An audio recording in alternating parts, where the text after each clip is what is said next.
এই বক্তা, হ্যাঁ আমি একটা বক্তার ভক্ত, এই ভাইরা সবাই জানে, শুধু তোরাই জানিস না, তোরা তো কথা বলিস না, তোরা জানিস না আমি কার ভক্ত জানিস? কত ভাইরা কত কত বক্তার ভক্ত হয়, আর আমি ভক্ত বলে মরা মানুষ কবরে যায়, কত আযাব গজব হয়, মরা মানুষ কবরে যায়, কত বিপদ হয়, কত মুসিবত হয়। হে আল্লাহ, আমি তো চাই তোমার দরবারে, আমার সাজান করেছে দানের বাবার কাঁধে, জ্যান্ত মানুষ কবরে যায়, জান কোনো বিপদ নিও না। কে বলতে পারি কোন বক্তা? হ্যাঁ, এরা কিচ্ছু জানে না, কিছু জানে না, কিছু জানে না। যাক আলহামদুলিল্লাহ, তোরা কিছু জানিস না যখন, তোদের আর বলে লাভ নেই। কিছু গজলের ফরমাইশ এখানে আছে, আমি একটু একটু করে গজল কোনো গাই, আর তোরা আমার সাথে সাথে গা। তার আগে এই নামাজের কথাটা আমি বলছিলাম, যে নামাজ আল্লাহ রাসূল বলেছেন আসসালাতু মিফতাহুল জান্নাহ, নামাজ হলো তোমার জন্য জান্নাতের চাবি। আল্লাহ রাসূল যখন মেরাজে গেছিলেন, মেরাজ থেকে ফিরে নামাজ নিয়ে এসেছিল, আল্লাহর কাছে চেয়েছিল যে আল্লাহ পাক, আল্লাহ বলেছিল আমার বন্ধু আপনি কি চান, আমার কাছে যে এসেছেন দেখা করার জন্য, বলেন আমি আল্লাহ আপনাকে কি দেব, কি নেবেন আপনি? আমার নবী পাক উম্মত উম্মতীদের নাজাত চেয়েছিল, আর আমার আল্লাহ উম্মত উম্মতীদের নাজাত হিসাবে জান্নাতের চাবি দিয়েছিল আল্লাহ রাসূলের কাছে। ছোট্ট করে একটা ছন্দ, একটা দুটো ছন্দ গিয়ে তারপর আমি ফরমাইশি কালামে যাব। কবি লিখে শুনবেন, জিবরিল আমিন এসে উম্মে খানির ঘরেতে, জিবরিল আমিন এসে উম্মে খানির ঘরেতে, যেতে হবে চলেন খোদার মোলাকাতে, যেতে হবে চলেন খোদার মোলাকাতে, জিবরিল আমিন এসে উম্মে খানির ঘরেতে, জিবরিল আমিন এসে উম্মে খানির ঘরেতে, যেতে হবে চলেন খোদার মোলাকাতে, যেতে হবে চলেন খোদার মোলাকাতে, ডেকেছে আল্লাহ পাক এলো চাচাতি পরা, ডেকেছে আল্লাহ পাক এলো চাচাতি পরা, নিয়ে যাবে আল্লাহ তাআলা পাক সিদরাতে, যেতে হবে চলেন খোদার মোলাকাতে, যেতে হবে চলেন খোদার মোলাকাতে, জিবরিল আমিন এসে উম্মে খানির ঘরেতে, জিবরিল আমিন এসে উম্মে খানির ঘরেতে, যেতে হবে চলেন খোদার মোলাকাতে, যেতে হবে চলেন খোদার মোলাকাতে। ইয়া রাসূলুল্লাহ, ইয়া হাবিবাল্লাহ, আল্লাহ পাক আপনাকে ডেকেছে, আল্লাহ আপনার সঙ্গে দিদারের আশা প্রকাশ করেছে। ইয়া রাসূলুল্লাহ, চলে আল্লাহর সঙ্গে দেখা করতে যেতে হবে। আমার আপনার নবী উম্মে হানির ঘরেতে ওই দিন শুয়েছিলেন। ইয়া রাসূলুল্লাহ, বোরাক এসে গেছে জান্নাত থেকে, আপনি বোরাকের পিঠে বসে বসে চলেন আল্লাহর কাছে আপনার দেখা করার জন্য নিয়ে যাব। টাইম ট্রাভেল একটা কথা, ইংলিশে কথা, যে টাইম ট্রাভেল এর মানে কি জানেন? আল্লাহ রাসূল যখন উম্মে হানির ঘরে থেকে বোরাকের পিঠে উঠে মেরাজে গেলেন, ওই সময় পুরো দুনিয়াটা স্তব্ধ করে দেওয়া হয়েছিল, ওই সময় টাইমটাকে বন্ধ করে দেওয়া হয়েছিল। আল্লাহ রাসূল এই দুনিয়া থেকে 7 তবক আসমান, সিদরাতুল মুনতাহা, আল্লাহ পাকের আরশ পাক পর্যন্ত গিয়েছেন, আল্লাহর সঙ্গে দেখা করেছেন, কথা বলেছেন।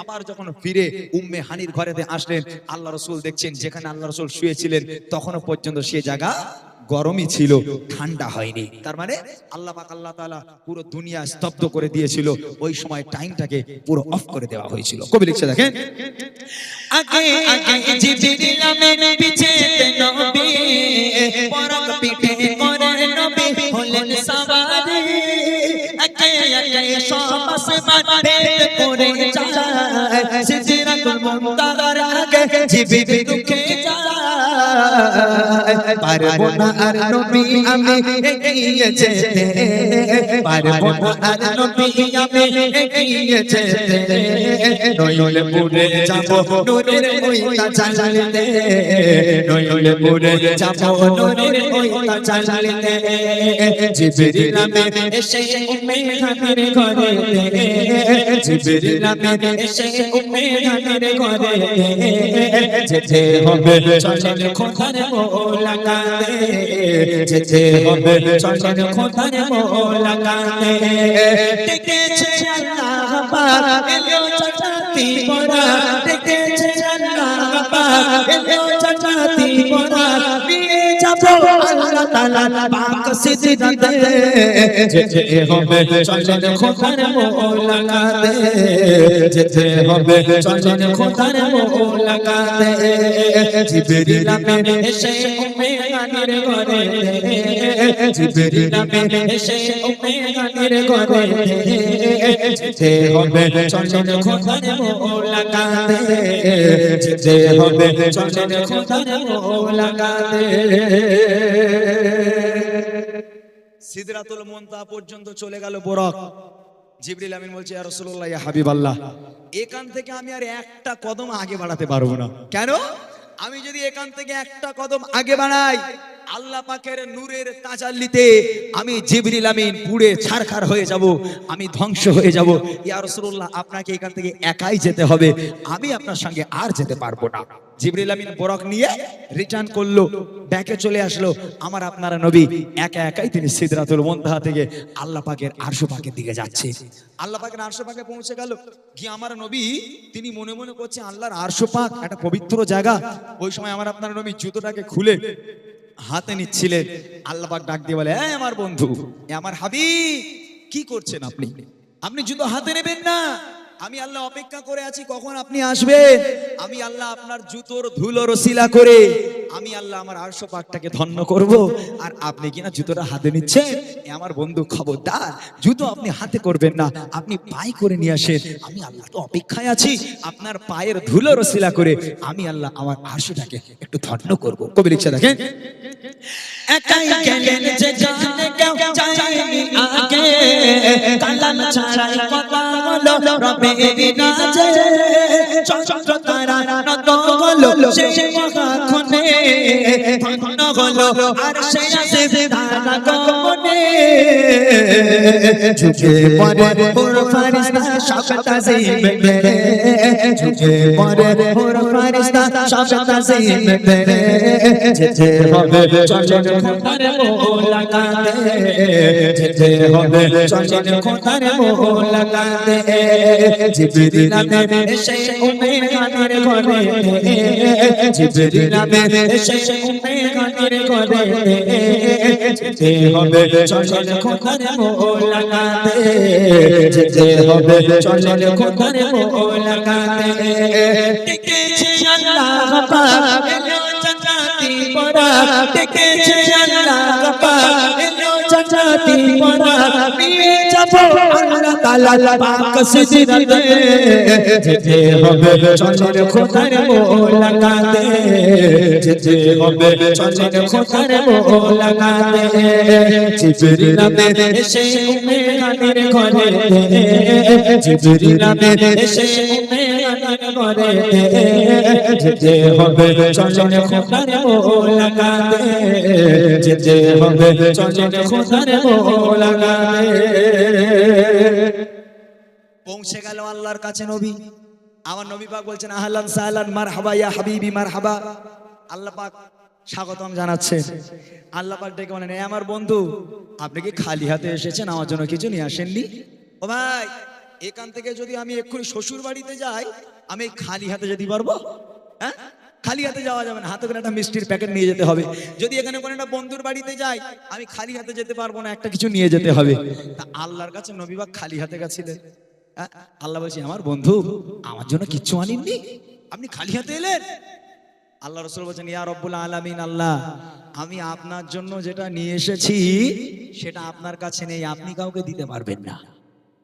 আল্লাহ রাসূল বলেন, আমি যেটা আপনার জন্য নিয়ে এসেছি আল্লাহ, সেটা অনেক দামি জিনিস, আপনি কোনোদিন কাউকে দিতে পারবেন না। আরে আল্লাহ কুল কায়নাতের মালিক, আল্লাহর কাছে কোনো জিনিস কঠিন আছে আল্লাহ দিতে পারবে না? আমার নবী পাক বলছেন, আল্লাহ, আমি যেটা নিয়ে এসেছি আপনি কোনোদিন কাউকে দিতে পারবেন না। তা কি নিয়ে এসেছেন ওটা দেন আমারে। আল্লাহ বলছে, দেন, কি নিয়ে এসেছেন আমার জন্য? আল্লাহ রাসূল ওই সময় আল্লাহ পাক সামনে, আল্লাহ রাসূল আল্লাহর সামনে দাঁড়িয়ে, আল্লাহ পাকের সামনে দাঁড়িয়ে, আল্লাহ পাকের সামনে দাঁড়িয়ে আল্লাহ রাসূল রুকু দিয়ে আল্লাহ রাসূল সিজদা করেছিলেন।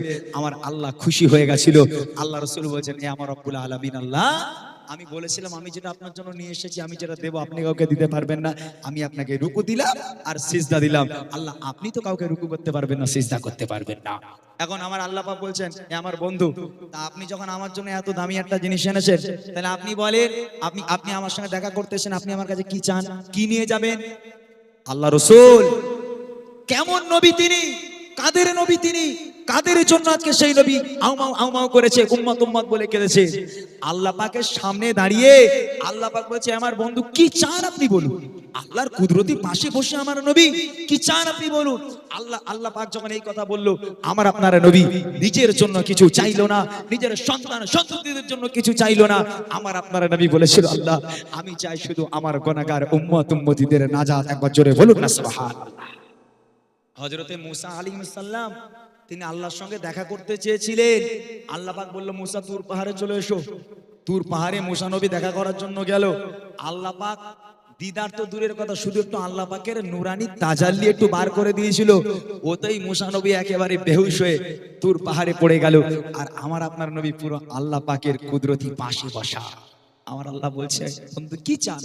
আমার আল্লাহ আমি কিচ্ছু চাই না, শুধু চাই আমার গুনাহগার উম্মত উম্মতিদের নাজাত। আমার আল্লাহ দিয়েছিলেন জান্নাতের চাবি। আল্লাহ পাক বলেছে আমার বন্ধু আমি এই 50 ওয়াক্ত নামাজ আপনাকে দিলাম, যারা আপনার গুনাহগার উম্মত উম্মতি হবে তারা যদি এই নামাজ আদায় করে এটাই হয়ে যাবে জান্নাতের চাবি। আল্লাহ রাসূল বলেছেন as-সালাতু মিফতাহুল জান্নাহ, নামাজ হলো তোমার জন্য জান্নাতের চাবি। আল্লাহ রাসূল ফিরে আসছেন 50 ওয়াক্ত নামাজ নিয়ে। ও ভাই ওই 50 ওয়াক্ত নামাজ যদি আল্লাহ পাক আল্লাহ রাসূল যদি আমাদের জন্য নিয়ে দুনিয়ায় আসতো, আচ্ছা আমাদের মনে হয় আমরা কেউ জান্নাত পেতাম বলে মনে হয়? মূসা আলাইহিস সালামের সঙ্গে দেখা, কি ব্যাপার আল্লাহ কি দিল? বলে 50 ওয়াক্ত নামাজ দিল। বলে শেষ জামানার নবী হে মুহাম্মদ মুস্তাফা সাল্লাল্লাহু আলাইহি ওয়াসাল্লাম আপনার গুনাহগার উম্মত উম্মতিরা 50 ওয়াক্ত নামাজ পড়তে পারবে না, আপনি কমিয়ে নিয়ে আসেন। আল্লাহ রাসূল আবার গেল আরশে মুআল্লায় গিয়ে এইভাবে যেতে যেতে যেতে অনেক কাহিনী যেতে যেতে যেতে যেতে 50 থেকে 5 ওয়াক্ত নামাজকে নিয়ে আল্লাহ রাসূল আবার উম্মে হানির ঘরে ফিরে আসলো। এই 5 ওয়াক্ত নামাজ আল্লাহ পাক নিজে দিয়েছিল, যারা এই 5 ওয়াক্ত নামাজ পড়বে আমি আল্লাহ তাদেরকে নাজাত দিয়ে দেব। এটাই হলো আপনার উম্মত উম্মতিদের জন্য জান্নাতের চাবি। শেষ কথায় কবি লিখে দেখেন আল্লাহ বলে বন্ধু তুমি কি চাও মোর কাছে, বলে ফেলো দিলে তোমার কি চাওয়ার আছে। নবী বলে চাই গো আমি উম্মতের নাজাত। আল্লাহ বলে তবে তুমি নিয়ে যাও নামাজ। 50 ওয়াক্ত থেকে নবী করে 5 ওয়াক্তে, 50 ওয়াক্ত থেকে নবী করে 5 ওয়াক্তে। যে পড়বে নামাজ শেষে ওই জান্নাতে, যে পড়বে নামাজ শেষে ওই যাবে জান্নাতে। জিবরিল আমিন এসে উম্মে হানির ঘরেতে, জিবরিল আমিন এসে উম্মে হানির ঘরেতে। যেতে হবে চঞ্চল খোদার মোলাকাতে, যেতে হবে চঞ্চল খোদার মোলাকাতে। দেখেছে আল্লাহ পাক এলো জান্নাতি পরা, দেখেছে আল্লাহ পাক এলো জান্নাতি পরা। নিয়ে যাবো আল্লাহ তাআলার পাক সিজদাতে, যেতে হবে চঞ্চল খোদার মোলাকাতে, যেতে হবে চঞ্চল খোদার মোলাকাতে।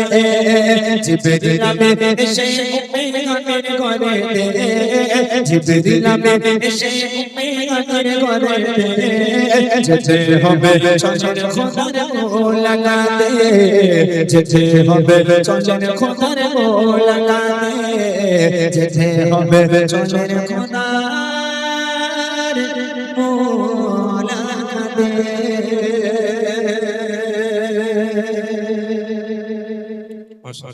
এটা একদম নতুন গজল, একদম NEW লেখা, এখনো পুরনো হয়নি।